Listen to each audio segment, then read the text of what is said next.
Nietzsche, si bien ataca la religión desde muchos puntos, a su vez defiende también al centro del cristianismo, que fue Jesús.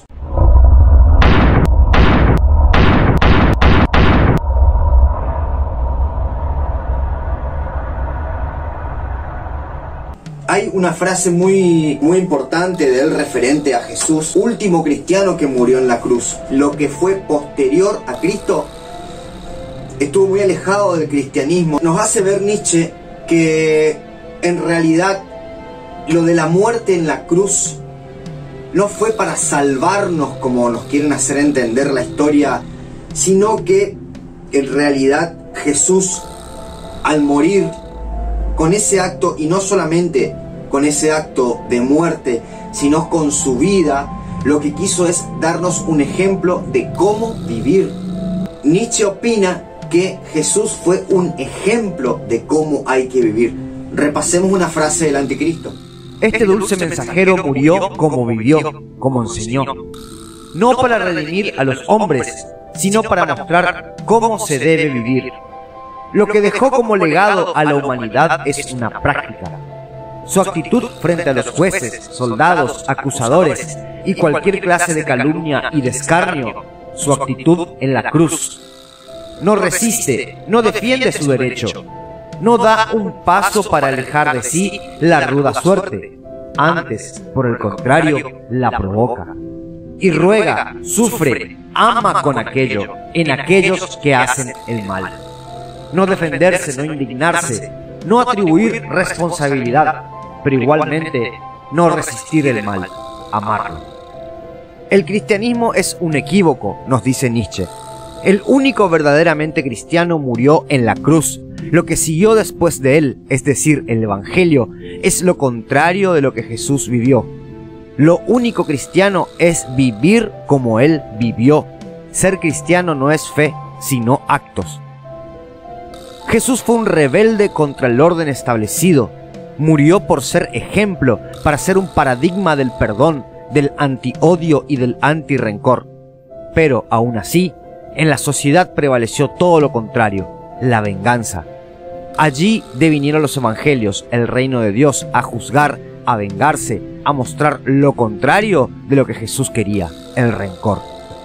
Nietzsche opina que justamente, en vez de que la humanidad tome como ejemplo las enseñanzas de Jesús, en realidad lo que hizo con los evangelios fue buscar una especie de venganza. Fíjense que hasta el día de hoy se sigue tomando al judío como el asesino de Jesús. Es algo muy fuerte, que tuvo mucha trascendencia. Es una persona o un grupo de personas que mataron, no judaísmo que incluye a millones de personas, y más aún en esa época.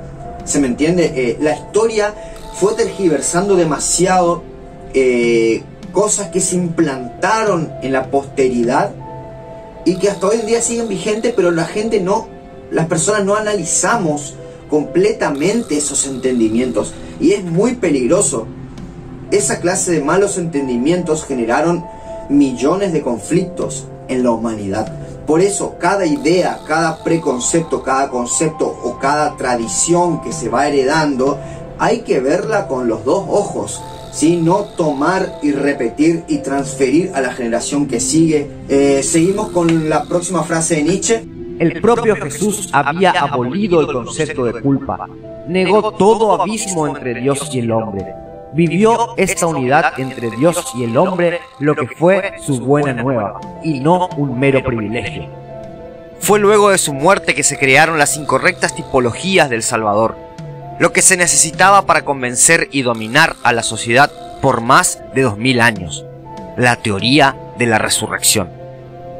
Nietzsche culpa a Pablo de mentir con respecto a la resurrección de Jesús, pues no le servía la vida del Salvador, sino que necesitaba su muerte para impregnar de odio a la posteridad. Dice Nietzsche: lo que él mismo no creía, se lo tragaron los idiotas entre los cuales sembró su doctrina. Quería el poder. Con Pablo, el sacerdote una vez más asió el poder. Solamente utilizaba sus ideas, enseñanzas y símbolos con el fin de tiranizar a las masas y de formar rebaños. Asimismo, en su obra La genealogía de la moral, menciona a un Jesús objeto de venganza judía. El judaísmo, según aquel, había transmutado los valores del mundo, había cambiado la moral.